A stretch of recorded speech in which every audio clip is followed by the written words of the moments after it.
नमस्कार दोस्तों, welcome to our channel English Adda 5535। आप लोगों की दुआ काम आई, थैंक यू वेरी मच। हम सब ठीक हैं। तो बड़े दिन बाद ये नाउन का चैप्टर लेकर आए हैं, पार्ट 2। तो पार्ट 2 और पार्ट 3, मतलब पार्ट 3 तक हम पूरा नाउन कंप्लीट कर देंगे। तो आज पार्ट 2 है, इसमें देखते हैं कहाँ से कहाँ तक हो सकता है। चलिए, देखिए, अगर कहीं हमने आपको पढ़ा दिया था, देख लेना पिछले वीडियो में कहाँ तक पढ़ाया था। आपको जेंडर तक पढ़ा दिया, उसके आगे का देखते हैं। अगर कहीं भी किसी भी मतलब हम पद का बात करते हैं, पोस्ट का बात करते हैं, जैसे किसी भी पोस्ट की बात करें या किसी रैंक की बात करें या किसी टाइटल की बात करें। क्या हो गया? अगर किसी पोस्ट की बात करते हैं, किसी रैंक की बात करते हैं, किसी टाइटल की बात करते हैं, किसी प्रोफेशन की बात करते हैं, तो ध्यान रहे उनके पहले हम हमेशा, अगर हमें मतलब जेंडर दिखाना है कि ये मैस्कुलिन है या फेमिनिन, तो ऐसी कंडीशन में हम हमेशा अगर कोई पोस्ट की बात करें या प्रोफेशन की, टाइटल की या रैंक की, तो उसके पहले मैन लगाते हैं या वूमेन लगाते हैं। ठीक। दूसरी बात, दूसरा रूल क्या कहता है? दूसरा रूल ये कहता है कि अगर कोई फिज़िकल कैरेक्टरिस्टिक्स हैं, मतलब जिसमें केवल शरीर की पहचान के लिए कि लड़का है लड़की, फिज़िकल कैरेक्टरिस्टिक्स, उसमें कोई पोस्ट और टाइटल और रैंक नहीं होनी चाहिए। तो ऐसी स्थिति में हम हमेशा उस शब्द के पहले मेल लगाते हैं। लड़के के लिए मेल, लड़की के लिए फीमेल। देखते हैं एग्जाम्पल में ये कैसे होता है। एग्जाम्पल्स में देखते हैं कैसे होता है। तो जैसे टीचर है, टीचर एक पद है, टीचर है, टीचर एक पोस्ट है। तो इस टीचर के पहले एक पोस्ट है, मैंने भी बताया था आपको। टीचर एक पोस्ट है, मैंने अभी बताया था आपको। देखिए, टीचर एक पोस्ट है, तो मैंने अभी आपको बताया था कि टीचर जब भी किसी पोस्ट की बात करे, किसी रैंक की बात करे, किसी टाइटल प्रोफेशन की बात, तो उससे पहले पुरुष लिंग दिखाने के लिए, मतलब मैस्कुलिन जेंडर दिखाने के लिए मैन लगाओगे, फेमिनिन जेंडर दिखाने के लिए उसके पहले नाउन लगाओगे। ठीक है। तो यहाँ टीचर है, तो टीचर एक रैंक है या पोस्ट है, तो इसके पहले फीमेल लगा हुआ है, फीमेल लगा हुआ है। तो ये फीमेल गलत है। क्या लगेगा टीचर के पहले? क्योंकि टीचर एक पोस्ट का नाम है, तो टीचर के पहले ना ही तो फीमेल लगेगा, ना ही तो मेल लगेगा, उसके पहले क्या लगेगा? मैन लगेगा। क्या लगेगा उसके पहले? मैन लगेगा। ठीक है, उसके पहले क्या लगेगा? मैन लगेगा। तो यहाँ टीचर जो है आपका, टीचर के पहले ये दोनों ही शब्द नहीं लगेंगे, ये भी नहीं लगेगा, ये भी नहीं लगेगा। तो टीचर अगर लेडी है तो उसके पहले वूमेन लग जाएगा। क्या लग जाएगा? Women teacher. या लड़का टीचर है तो मैन टीचर लग जाएगा, मैन टीचर। ठीक है। तो ये ध्यान रखो, ये दोनों ही चीज़ें, ये दोनों ही शब्द गलत हैं, क्योंकि ये पोस्ट की बात कर रहा। अभी मैंने आपको बताया था सोल्जर। देखो, सोल्जर एक पद है। इस अब सोल्जर केवल लिखा है तो पता नहीं लग रहा लड़का है लड़की, लेकिन आप इसे अगर मतलब दिखाओगे तोड़ के कि जो सिपाही है वो महिला है और जो सिपाही है वो लड़का है, तो मैस्कुलिन फेमिनिन जेंडर में जब आप इसे बांटोगे, तो सोल्जर के पहले, अगर सोल्जर के पहले फेमिनिन जेंडर दिखाने के लिए हमेशा वूमेन लगेगा, क्योंकि सोल्जर एक रैंक है, पोस्ट है ना। ऐसे ही अगर मैस्कुलिन जेंडर दिखाओगे तो मैन सोल्जर हो जाएगा, मैन सोल्जर। लेकिन गेस्ट, एक शब्द आया गेस्ट। गेस्ट क्या है? गेस्ट एक मेहमान। ये कोई ना पद है ना रैंक है, ना कोई पोस्ट है ना रैंक है ना प्रोफेशन है ना टाइटल है।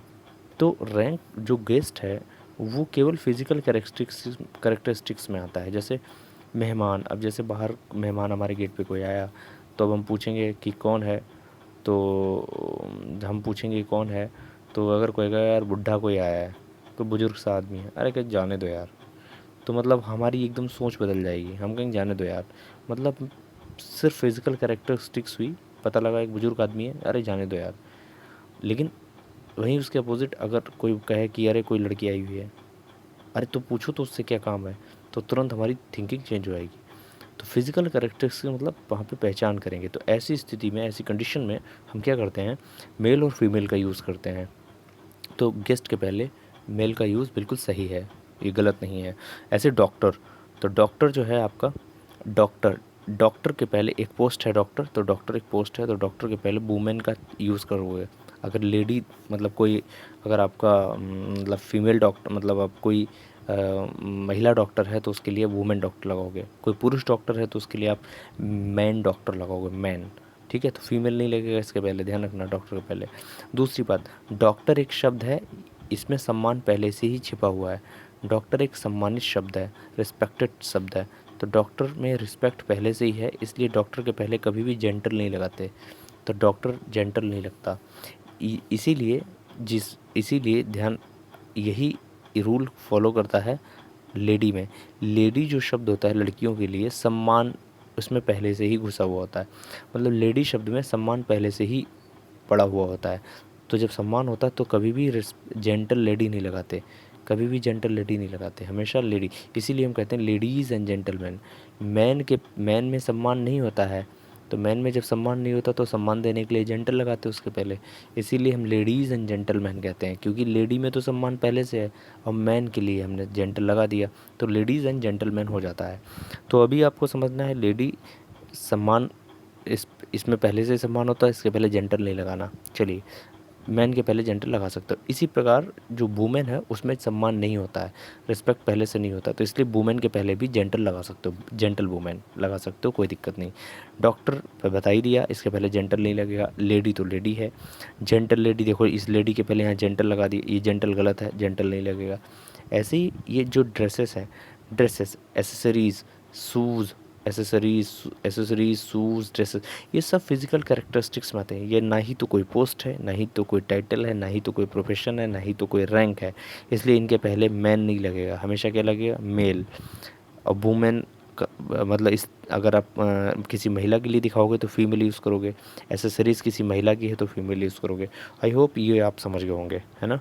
आगे बढ़ते हैं, ये आपको समझ गए होंगे, आगे बढ़ते हैं। चलिए देखिए, अब आपको एक बात समझाते हैं। अब हम आते हैं जेंडर पे, मैस्कुलिन जेंडर, फेमिनिन जेंडर। ध्यान रखो, मैस्कुलिन जेंडर जो होता है, देखिए एक बात बता दें आपको, जितना भी सड़ा डिपार्टमेंट है वो सब लड़कों को दिया गया, मैस्कुलिन जेंडर के अंडर में आता है। मतलब जितनी ही तकलीफ़, परेशानी, दुख दर्द, मार कूट कुटाई, दुख दर्द, रोना पीटना, ये सब जो डिपार्टमेंट है परेशानी वाला, ऊबड़ खाबड़, ये सब लड़कों के अंदर, लड़कों के उसमें डाल दिया गया क्लास में, है ना। और जो खूबसूरती वाला है, मज़े वाला, सॉफ्ट, कोमल, जो बढ़िया वाला डिपार्टमेंट है, मतलब जिसमें जिसमें सब सॉफ्ट हो, बढ़िया वाला, जितना भी बढ़िया वाला डिपार्टमेंट है वो सब लड़कियों के अंडर में डाला गया। जैसे सॉफ्ट है, रिप्रोडक्टिव है, उपजाऊपन, ब्यूटीफुल है, अट्रैक्टिव है, काइंड है, ये सब लड़कियों में डाला गया। जस्ट इसके अपोजिट लड़कों में क्या डाला गया, स्ट्रेंथ, साहस, र्यूड, रूखा, टफ, रिजिड, कोल्ड, एक शब्द और है वार्म, जोड़ लो यहाँ पे, वार्म, गर्मी, ठंड, है ना। ये सब डिपार्टमेंट लड़कों का डाला गया, ध्यान रखें। और अब हम देखते हैं इसमें, तो अब हम इसका यूज़ कैसे करेंगे, अब हमें इसे पहचानना है। जैसे ये मैंने आपको बता ही दिया, तो इसमें आपको पहचानना है कि ये कुछ शब्द दिए हैं, इसमें आपको देखना है अर्थ कैसा जेंडर है, सॉरी, अर्थ कैसा जेंडर है, फेमिनिन जेंडर क्यों है, क्योंकि देखिए इंग्लिश को हिंदी से जोड़ने की ज़रूरत नहीं है। अगर जोड़ोगे तो आपको बहुत कन्फ्यूज़न होगा। जैसे डेथ है, डेथ मतलब मृत्यु होता है, डेथ का मतलब मृत्यु होता है, तो जब मृत्यु होता है तो हिंदी में देखोगे मृत्यु होती है, तो इस हिसाब से ये फेमिनिन जेंडर है। लेकिन ऐसा नहीं है, इंग्लिश में जो दुख का डिपार्टमेंट, डेथ का मतलब दुख, दुख का जो डिपार्टमेंट है वो लड़कों के पास गया। अभी मैंने बोला जितनी भी परेशानी वाला डिपार्टमेंट है वो सब लड़कों के पास गया, तो इस हिसाब से जो डेथ है वो मैस्कुलिन जेंडर में आता है, क्योंकि वो दुख होता है, उससे रोना आता है, दुख होता है, तो टफ टाइम होता है वो जब किसी की डेथ होती है। तो ये सब मैस्कुलिन जेंडर में, तो हिंदी को इंग्लिश को हिंदी से रिलेट करने की ज़रूरत नहीं है। अर्थ, अर्थ है रिप्रोडक्टिव, क्योंकि अर्थ क्या करती है, उपजाऊ, जीवन देती है, जन्म देती है ढेर सारी जीव जंतुओं को, इसलिए अर्थ जो है फेमिनिन जेंडर में। क्योंकि फेमिनिन जेंडर मतलब स्त्रीलिंग, मतलब माँ, माँ क्या होती है, किसी बच्चे को जन्म देती है, हमें जीवन देती है, इसलिए इनकी तुलना जो है वो रिप्रोडक्टिव मतलब उपजाऊपन से कर लिया, है ना। किसी चीज़ की पैदा करने की क्षमता जो होती है वो फेमिनिन जेंडर में होती है, तो इसलिए अर्थ जो है फेमिनिन जेंडर। डेथ दुख का डिपार्टमेंट है लड़कों के पास, लाइफ खुशी मज़े का डिपार्टमेंट है लड़कियों के पास, मतलब फेमिनिन जेंडर। क्योंकि जीवन सबका खुशहाली होता है, अलग बात है हम लोग मेहनत करके उसे अच्छा ना बना पाएँ, क्योंकि जीवन आप जितनी मेहनत करोगे उतना खुशहाल होगा, है ना। तो डर के आगे जीत है। रिवर, रिवर मतलब नदी, नदी भी न जाने कितने खेतों को, कितने जंगलों को, कितने जानवरों को, इंसानों को, न जाने कितने लोगों को पानी जीवन देती है, क्योंकि उनके पानी से अनाज उगता है, हम खाते हैं, उसी पानी को हम पीते हैं, जीते हैं, न जाने कितने जानवर जीवित रहते हैं जंगलों में, तो फ़िलहाल जीवन देती है, तो नदी भी फेमिनिन जेंडर। स्टॉर्म मतलब तूफ़ान, स्टॉर्म मतलब तूफान। तूफान क्या करता है? केवल तबाही करता है, दुख लाता है, परेशानी लाता है। स्टॉर्म से हमें कोई फ़ायदा नहीं है, इसलिए मैस्कुलिन जेंडर दुख का डिपार्टमेंट है। स्प्रिंग, स्प्रिंग जो है आपका, स्प्रिंग मतलब बसंत ऋतु, क्या करता है? पुराने पत्ते उतारता है, नए पत्ते आते हैं, पेड़ पौधे एकदम चकाचक नए हो जाते हैं, इसलिए ये फेमिनिन जेंडर, क्योंकि इसमें भी नयापन है। समर मतलब गर्मी, गर्मी ठंड ये सब मैस्कुलिन जेंडर में, क्योंकि गर्मी में नुकसान ही होता है, कुछ ना कुछ बीमारियाँ दुनिया भर की, न जाने कौन कौन सी बीमारियाँ होती हैं, परेशानी होती है, इसलिए मैस्कुलिन जेंडर। सूरज गर्मी देता है, सूरज भी मैस्कुलिन जेंडर। मून, चंद्रमा, सूरज की रोशनी में दिक्कत होती है, परेशानी होती है, इसलिए मैस्कुलिन जेंडर। मून किसी को दिक्कत नहीं देता, मून तो खूबसूरती का प्रतीक है, चांद सा रोशन चेहरा, है ना, गाना भी उस पे है, बहुत ढेर सारे गाने बने हैं मून पे। तो मून जो है आपका फेमिनिन जेंडर है, मैस्कुलिन जेंडर नहीं है। देखिए तेज इसलिए नहीं बोल पा रहे हैं, आपको पता ही होगा कि तबीयत कैसी चल रही है, तेज इसलिए नहीं बोल पा रहे हैं। चलिए सनलाइट देखते हैं। सनलाइट, देखिए सन जब है मैस्कुलिन जेंडर तो इससे होने वाली लाइट भी मैस्कुलिन जेंडर। मून जब फेमिनिन जेंडर, अभी ऊपर बताया था moon feminine gender, moon feminine gender तो इससे होने वाली लाइट भी, मून लाइट भी फेमिनिन जेंडर। विंटर, विंटर मैंने बताया था, समर विंटर ये सब क्या होते हैं? Masculine gender. रेन, बारिश, बारिश देखो न जाने कितनी खेतों को जीवन देता है, खेतों से अनाज उगता है, बहुत न जाने कितने लोगों को जीवन मिलता है। बारिश ना हो तो बादल ना बने, नदी ना हो जीवन ना हो, तो बारिश ही जीवन है, तो इसलिए फेमिनिन जेंडर। तो ये बात आप समझ गए होंगे, है ना, ये बात इतनी समझ गए होंगे। चलिए अब देखते हैं आगे। हाँ देखिए इसमें कलेक्टिव नाउन, ये कलेक्टिव नाउन है आपका, क्या है? Collective noun. इस कलेक्टिव नाउन में कलेक्टिव नाउन मैंने बताया था, एक काउंटेबल होता है, एक अनकाउंटेबल होता है। काउंटेबल वे होते हैं जिनमें मैंने शुरू में ही बता दिया था, कलेक्टिव नाउन जिन्हें हम गिन सकते हैं तो वो काउंटेबल होते हैं, जिन्हें नहीं गिन सकते वो अनकाउंटेबल। और जिन्हें हम गिन सकते हैं उन्हीं का हम प्लूरल और सिंगुलर कर सकते हैं, मतलब उनका प्लूरल बनाने के लिए ऐसा ही एस लगा सकते हैं। और जिन्हें हम नहीं गिन सकते उनका प्लूरल नहीं बना सकते, मतलब उसमें ऐसा ही एस नहीं लगा सकते। जैसे बॉय है, लड़कों लड़का, बॉय को हम गिन सकते हैं तो बॉय में ऐसा ही एस लगा सकते हैं, उसे प्लूरल बनाने के लिए, तो बॉयज़ हो जाएगा। बात समझ में आ रही है? और जैसे मनी है तो मनी का प्लूरल हम मनीज़ नहीं कर सकते, तो वो अनकाउंटेबल नाउन हो गया, ठीक है। फैमिली, कलेक्टिव नाउन की बात करें तो फैमिली है ना, तो जैसे फैमिली है, रेयर केस में क्या होता है? फैमिली का फैमिलीज़ हो जाता है। उस स्थिति में जब फैमिली बढ़ जाती है, जब फैमिली के लोग मेंबर्स बढ़ जाते हैं, तो उस कंडीशन में क्या होता है? फैमिली जो शब्द है कलेक्टिव नाउन है, हालांकि कलेक्टिव नाउन जो है वो उसे आप अनकाउंटेबल मत बनाओ, है ना, उसे प्लूरल करने की ज़रूरत नहीं है, मतलब अनकाउंटेबल की वो अनकाउंटेबल होता है तो उसे आप प्लूरल मत बनाओ। लेकिन जब आप उसे काउंटेबल अनकाउंटेबल में तोड़ोगे, मतलब फैमिली जब बढ़ जाएगी तो अनकाउंटेबल काउंटेबल हो जाएगी, तो उस कंडीशन में आप क्या कर सकते हो? फैमिली का प्लूरल ऐसे ही एस लगाकर बना सकते हो, रेयर केस में, एक्सेप्शन है ना। ऐसे बेबी, तो बेबी, देखिए बेबी फैमिली तो बढ़ सकती है, बेबी नहीं बढ़ता है, तो बेबी का प्लूरल बनाने की ज़रूरत नहीं है, इसका प्लूरल नहीं बनेगा। चलिए आगे आते हैं। ये अब क्या है? Noun cases. बहुत सिंपल सी बात है, नाउन केसेस हैं।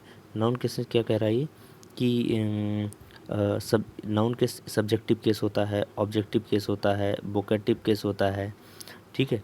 तो इसमें सब्जेक्टिव केस क्या है? जैसे क्या बोलता है? Noun is used as subject. जब किसी भी सेंटेंस में जब नाउन सब्जेक्ट की तरह यूज़ हो तो सब्जेक्टिव केस, जब ऑब्जेक्ट की तरह यूज़ हो तो ऑब्जेक्टिव केस। वोकेटिव केस क्या होता है? जब किसी को संबोधन करके हम बोलें, है ना। जैसे मैंने बोला कि काजल आई लाइक योर स्माइल, तो आई लाइक योर स्माइल, हमने नाम लेके बोला काजल आई लाइक योर स्माइल, काजल मैं तुम्हारी स्माइल को पसंद करता हूँ। तो मैंने इसे संबोधन करके भी बोला कि योर स्माइल, किसकी स्माइल? काजल की। तो ऐसी कंडीशन में जो कॉमा लगकर पहले शब्द होते हैं वो वोकेटिव केस होते हैं। जैसे Narendra Modi comma the prime minister of India, तो जो नरेंद्र मोदी होगा वो वोकेटिव केस होगा। बात समझ में आ रही है जी? चलिए अगला, तीन तो आपको बता दिया, अगला है पॉजिटिव केस। क्या है? Positive case. तो पॉजिटिव केस में आप देख रहे होंगे कि इसमें ऑनरशिप आती है, किसी चीज़ से रिलेटिंग, मतलब हम रिलेट करते हैं किसी चीज़ से, है ना, रिलेशन आता है। लिविंग, देखिए अब पॉजिटिव केस दो प्रकार, एक लिविंग और एक नॉन लिविंग। लिविंग जो होते हैं, ध्यान रखना, लिविंग नाउन जितने भी हैं उन्हें हम सजीव कहते हैं, जो जीवित होते हैं। जीवित नाउन के साथ ही अपॉस्ट्रोफी एस लगता है, ध्यान रखना। जीवित नाउन के साथ ही अपॉस्ट्रोफी एस लगता है उनका संबंध दिखाने के लिए, उनका किसी चीज़ पे अधिकार दिखाने के लिए, काकी के का सेंस दिखाने के लिए ही उसके साथ अपॉस्ट्रोफी एस लगता है। जीवित नाउन के साथ ही अपॉस्ट्रोफी एस लगता है। जो निर्जीव होते हैं उनके साथ अपॉस्ट्रोफी एस नहीं लगता, उनके साथ ऑफ का प्रयोग होता है। जैसे राम है तो राम की कार, जैसे राम है तो राम की कार, तो क्या हो जाएगा राम्स कार, राम्स कार तो क्या हो जाएगा राम की कार। तो राम है जीवित तो राम की कार, तो राम की कार, ये की जो है अधिकार बता रहा है कार पर राम का। तो की के लिए हमने अपॉस्ट्रोफी एस का यूज़ किया, की के लिए हमने क्या यूज़ किया अपॉस्ट्रोफी एस का यूज़ किया। तो कहने का मतलब ये है कि जो जीवित लिविंग नाउन होगा, लिविंग नाउन तो उसी के साथ अपॉस्ट्रोफी एस लग सकता है। लेकिन अगर नॉन लिविंग नाउन आ जाए, जैसे चेयर है, चेयर का डिज़ाइन, चेयर का डिज़ाइन, तो इस का के लिए आप अपॉस्ट्रोफी एस का यूज़ नहीं कर सकते, क्योंकि जो चेयर है वो आपका नॉन लिविंग है। तो नॉन लिविंग के साथ हम अपॉस्ट्रोफी एस का यूज़ नहीं करते। तो उसके साथ क्या करते हैं देखते हैं, उसके साथ हम क्या करते हैं, नॉन लिविंग जो होता है, जिस चीज़ पे अधिकार दिखाता है उसे कहते हैं पोजीशन। तो उस यहाँ क्या किया था, यहाँ के लिविंग नाउन को सबसे पहले रखा, पोजीशन को लास्ट में रखा और लिविंग नाउन के बाद अपॉस्ट्रोफी एस लगा दिया, काम हो गया, जैसे राम्स चेयर। लेकिन यहाँ क्या करेंगे, नाउन को सबसे लास्ट में रखेंगे, पोजीशन को शुरू में रखेंगे, बीच में ऑफ लगा देंगे। जैसे आपने क्या किया, चेयर्स डिज़ाइन किया, पोजीशन को लास्ट में रख दिया, इसकी तरह क्या किया, चेयर्स डिज़ाइन किया, डिज़ाइन को लास्ट में रखा, चेयर को पहले रखा। अगर ये लिविंग नाउन होता तब तो ठीक होता, लेकिन लिविंग तो है नहीं, तो गलत हो गया, क्योंकि इसके साथ अपॉस्ट्रोफी एस लगा दिया आपने। तो ऐसी कंडीशन में क्या करना है, क्योंकि ये चेयर है, चेयर के डिज़ाइन, चेयर जो है वो नॉन लिविंग है, तो नॉन लिविंग वाली कंडीशन में आप हमेशा नॉन लिविंग नाउन को लास्ट में रखोगे, तो चेयर को लास्ट में रखोगे। और चेयर का किस पे अधिकार है, डिज़ाइन पे, तो डिज़ाइन को शुरू में रखोगे, बीच में आप ऑफ लगा दोगे, इसकी तरह ऑफ लगा, तो डिज़ाइन ऑफ चेयर हो जाएगा, है ना, डिज़ाइन ऑफ चेयर। ऐसी ट्री का शेड है, देखो क्या बोला, ट्री शेड, देखो ट्री शेड आपने कर दिया। ध्यान रहे, जो ट्री है उसे हम कहते हैं लिविंग, लेकिन लिविंग में सिर्फ पर्सन्स लेंगे, पर्सन किसे, पर्सन लेंगे, तो ट्री शेड आपका गलत हो जाएगा, क्या हो जाएगा, ट्री शेड गलत हो जाएगा। अब एक लॉजिक समझ लो, हालांकि लिविंग नाउन होता है ट्री, लेकिन देखिए इस ट्री का शेड पे कोई अधिकार नहीं, क्योंकि इस ट्री की शेड नहीं है। एक्चुअली जो जो ट्री है वो शेड रियल में उसकी नहीं है, वो शेड डिपेंड करती है सन की रोशनी पे। सूरज की रोशनी अगर नहीं हो तो पेड़ों की कोई छाया ना हो। रात में कहीं पेड़ की छाया होती है, नहीं होती है, तो इसका मतलब पेड़ की छाया वो पेड़ की नहीं होती है, एक्चुअली वो सूरज के ऊपर डिपेंड करती है, सन के ऊपर। तो इसका इससे कोई लेना देना नहीं, दैट इज़ वाई आप यहाँ पे अपॉस्ट्रोफी एस नहीं लगाओगे, अंडरस्टैंड। तो आप क्या करोगे, शेड को सबसे पहले पोजीशन है आगे रखोगे, ट्री को लास्ट में रखोगे, बीच में ऑफ लगा दोगे। समझिए, इस शेड पर ट्री का कोई अधिकार नहीं है, सीधे डिपेंड करता है सन की लाइट पर, सन की लाइट के हिसाब से घटता बढ़ता रहता है। आई होप आप समझ गए होंगे। अब देखते हैं ये कुछ टिपिकल एक्सप्रेशंस, कुछ टिपिकल एक्सप्रेशंस देखते हैं क्या होते हैं। जैसे जैसे इंडियाज़ पोल्यूशन, क्या सही है इंडियाज़ पोल्यूशन। अब आप कहोगे इंडिया एक किसी देश का नाम है जो कि निर्जीव है, तो इसके साथ अपॉस्ट्रोफी एस नहीं लग सकता। अब ये आए हुए क्वेश्चंस हैं एग्ज़ाम में, समझिए मेरी बात।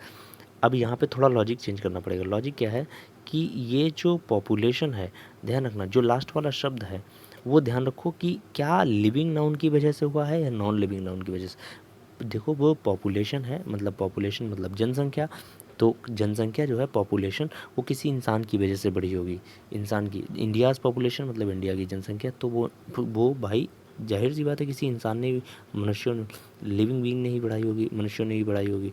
तो ये पर्सोनिफिकेशन हो गया। पर्सोनिफिकेशन मतलब मानवीयकरण इसका कर दिया हमने, इसका हमने मानवीयकरण कर दिया, पर्सोनिफिकेशन कर दिया। पर्सोनिफिकेशन करने की वजह से क्या हो गया, ये लिविंग नाउन हो गया, इसलिए इसमें अपॉस्ट्रोफी एस लग सकता है, इसलिए ये सही है आपका। चलिए, दिल्लीज पोल्यूशन, दिल्ली का पोल्यूशन। अब देखो दिल्ली एक नॉन लिविंग है, लेकिन इसके साथ अपॉस्ट्रोफी एस लगा है, तो आप कहोगे गलत लगा, लेकिन नहीं, जो पोल्यूशन लास्ट में शब्द दिया है, तो पोल्यूशन शब्द जो है वो इंसानों की वजह से होता है। इंसान लिविंग है तो लिविंग, इसे पूरे को हमने लिविंग मान लिया, इसलिए हमने दिल्लीज पोल्यूशन जो है दिल्ली के लोगों की वजह से हुआ है, तो लिविंग मान लिया, इसलिए इसमें अपॉस्ट्रोफी एस लग सकता है। देखिए लेकिन नीचे वाला शब्द है दिल्लीज टेम्परेचर, तो दिल्लीज टेम्परेचर, दिल्ली, अब इस दिल्ली में अपॉस्ट्रोफी एस नहीं लग सकता, क्यों नहीं लग सकता? वो इसलिए नहीं लग सकता क्योंकि दिल्ली का जो टेम्परेचर है, दिल्ली का टेम्परेचर कुछ भी हो, दिल्ली का टेम्परेचर कुछ भी हो, वो एटमॉस्फेयर की वजह से हुआ है, वो इंसानों की वजह से नहीं हुआ। पोल्यूशन इंसान करता है, टेम्परेचर पे इंसान का कोई भी मतलब नहीं है, क्योंकि टेम्परेचर पोल्यूशन की वजह से बढ़ता है। या जैसे अब किसी जैसे हमारे रूम का टेम्परेचर 27 होता है नॉर्मल, 27 डिग्री सेल्सियस के आसपास।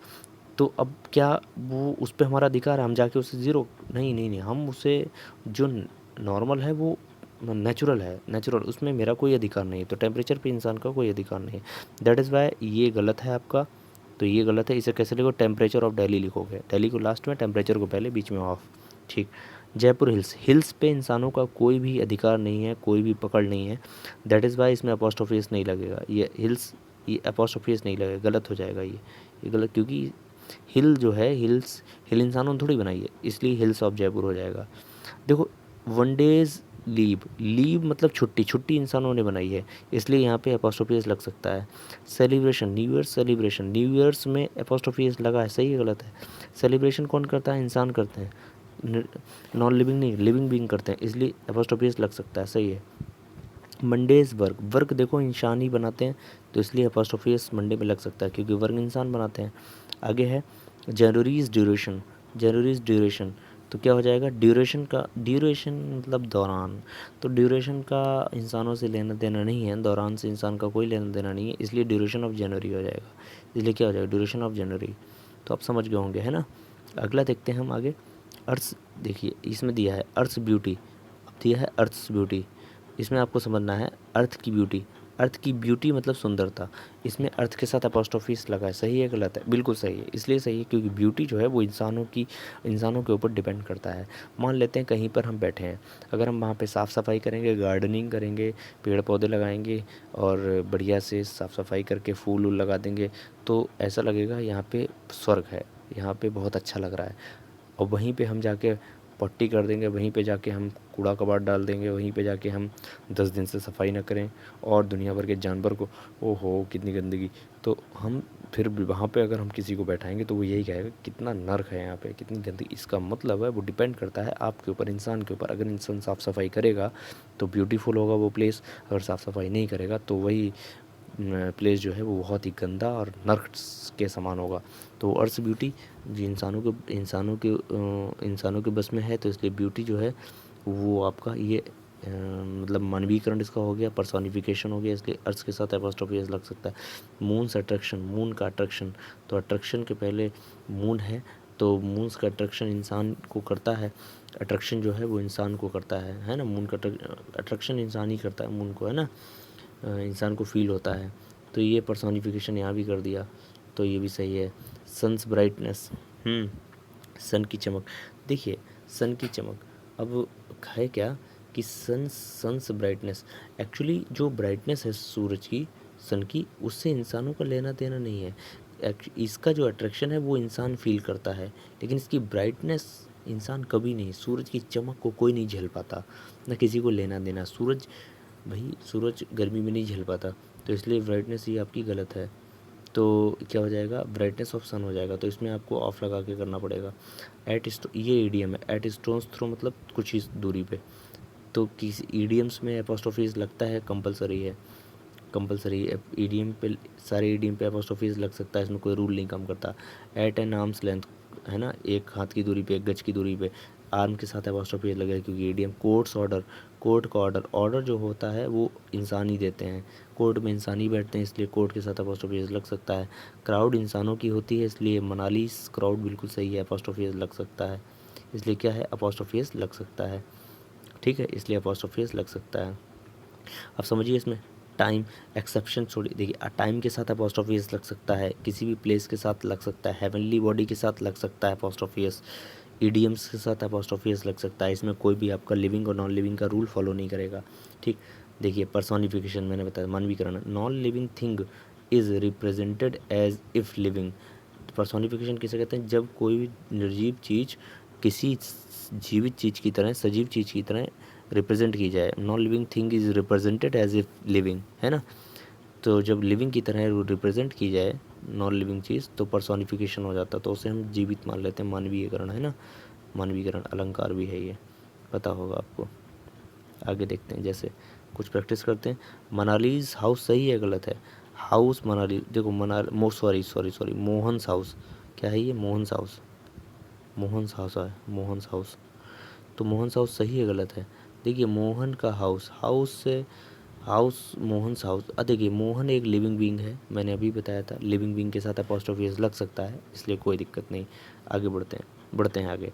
हरिद्वार गैदरिंग, गैदरिंग हमेशा इंसानों की होती है, लोगों की होती है, तो इसलिए लोगों ने तो पर्सोनिफिकेशन हो गया, इसलिए हरिद्वार में अपॉस्ट्रोफी एस लग गया, हरिद्वार गैदरिंग हो गया, कोई दिक्कत नहीं। आर्मी हमेशा इंसानों की होती है, आर्मी हमेशा इंसानों की होती है, नेपाल्स आर्मी, नेपाल में अपॉस्ट्रोफी एस लग सकता है। एट लॉगर्स हेड, है ना, जब दो विचार आपस में टकराते हैं तो उसे कहते हैं एट लॉगर्स हेड।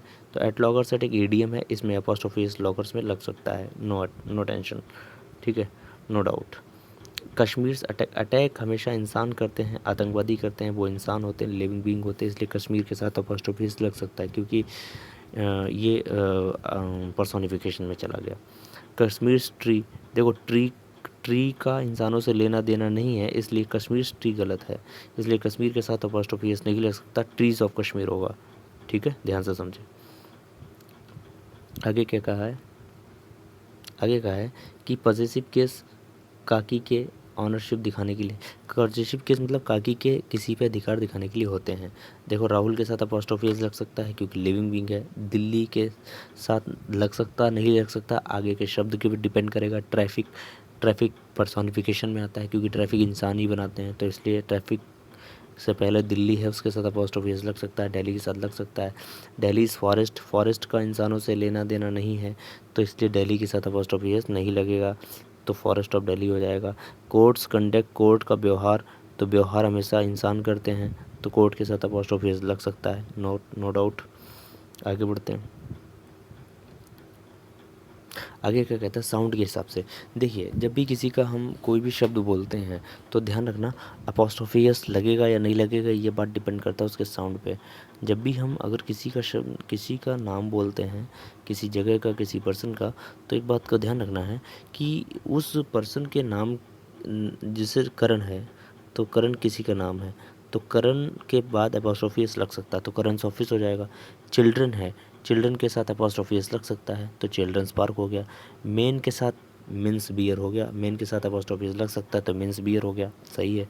लेकिन दिक्कत कहाँ आती है? जब किसी का नाम बोलने और बोलने पर लास्ट में एस आ जाए, जैसे हरीश है तो हरीश में एस आ रहा, सुरेश है, सुरेश में लास्ट में एस आ रहा, सर्वेश है तो सर्वेश में लास्ट में एस आ रहा, है ना। तो इस टाइप के नाम जो हैं जिनमें जैसे मध्य प्रदेश है तो प्रदेश शय आ रहा, तो लास्ट में अगर शय आए हिंदी वाला, और जब शय आए तो उसके साथ हम पूरा अपॉस्ट्रोफी कंप्लीट नहीं लगाते हैं, अपॉस्ट्रोफी अपॉस्ट्रोफी एस नहीं लगाते हैं, तो उसमें हम केवल अपॉस्ट्रोफी लगाते हैं, कारण ये हिसिंग साउंड हो जाता है, मतलब अपॉस्ट्रोफी के साथ भी एस लगता है और एक एस पहले से आ रहा, तो उस कंडीशन में हम थोड़ी सी चीज़ों को चेंज कर देते हैं। जैसे देख समझते हैं, जैसे ये है, जैसे क्या है, जैसे नाउन है, ये नाउन साउंड, अगर एस, किसी नाउन सिंगुलर प्लूरल अगर उसमें एस साउंड आ रहा है तो हम इस एस को नहीं लगाएंगे, केवल अपॉस्ट्रोफी का यूज़ करेंगे, ध्यान रखना, क्योंकि ये हिसिंग साउंड बना देगा। जैसे पारस है तो पारस है तो पारस, देखो तो पारस क्या हो गया, पारसस्कार, पारसस्कार हो गया, पारसस्कार, तो पारस में एक लास्ट में एस आ रहा है, एक एस ये, एक एस ये, दो एस हो गए, तो हिसिंग साउंड हो गया, तो लास्ट वाला एस नहीं लगेगा, केवल अपॉस्ट्रोफी लगेगा, तो क्या हो जाएगा पारस, तो क्या हो जाएगा पारस कार, पारस कार, ये इतनी चीज़ सही होगी, और ये लास्ट का एस कट जाएगा, पारस कार होगा। बात समझ में आ रही है? चलिए नेक्स्ट देखते हैं आगे। देखिए पारस है, पारस के साथ एपोस्ट्रोफी लगा, केवल एस काट दिया, इसका एस नहीं लगेगा कार। हरीश है तो हरीश हाउस है, हरीश का घर, तो हरीश लास्ट में शय आ रहा, हिंदी वाला शाह आ रहा है बोलने पे, तो ध्यान रखना इसके साथ हिंदी वाला जब शय आ रहा है तो भाई ये केवल इतना रहेगा, ये वाला एस नहीं लगेगा, Harish house. Student, student union, अब एक चीज़ समझिए, यूनियन हमेशा ढेर सारे स्टूडेंट की होती है, इसका मतलब स्टूडेंट यहाँ पे प्लूरल होगा, तो प्लूरल होगा तो स्टूडेंट के साथ एस लगना चाहिए, जब एस लगेगा तो और समझिए ये यूनियन है, इसके साथ यूनियन हमेशा बहुत से लोगों की होती है। तो स्टूडेंट एक वचन तो होगा नहीं, यहाँ पे स्टूडेंट प्लूरल होगा, तो इस स्टूडेंट के साथ एस लगेगा तो स्टूडेंट्स हो जाएगा। जैसे ही स्टूडेंट्स हुआ तो एस आया एस के लास्ट में, तो ये वाला एस कट जाएगा, अपोस्ट्रोफी लगेगा। तो स्टूडेंट की यूनिट स्टूडेंट्स यूनियन, है ना। अब ऐसे ही यूनियन देखो तो क्या हो गया, नीचे देखो दिया है प्लूरल है इसका और अपोस्ट्रोफी लगा यूनियन, ये सही ये गलत, सीधी सी बात है ना। चलिए आगे देखते हैं। अब क्या है, एसोसिएशन एक लोगों की तो होती नहीं है, एसोसिएशन एक लोगों की तो होती नहीं है, एसोसिएशन एक से ज़्यादा लोगों की होती, तो रेजिडेंट होगा नहीं, रेजिडेंट का प्लूरल रेजिडेंट्स बनेगा, ये जैसे नीचे बना, जब बनेगा तो ये एस कट जाएगा, तो क्या हो जाएगा, केवल अपोस्ट्रोफी लगेगा, ये जो यहाँ पे लगा है ना, केवल अपोस्ट्रोफी लगेगा, बाकी सेम रहेगा। आगे बढ़ते हैं। तो मैंने आपको बताया था कि कभी भी ये जो पॉजेसिव केस हैं योर, इसमें ध्यान रखना अपोस्ट्रोफीस नहीं लगता, है ना, ये अपोस्ट्रोफीस नहीं लगता, इसमें अपोस्ट्रोफी नहीं लगाने की ज़रूरत है, इसमें अपोस्ट्रोफी नहीं लगता, वो हम आगे बताएंगे ऐसा क्यों, ठीक है।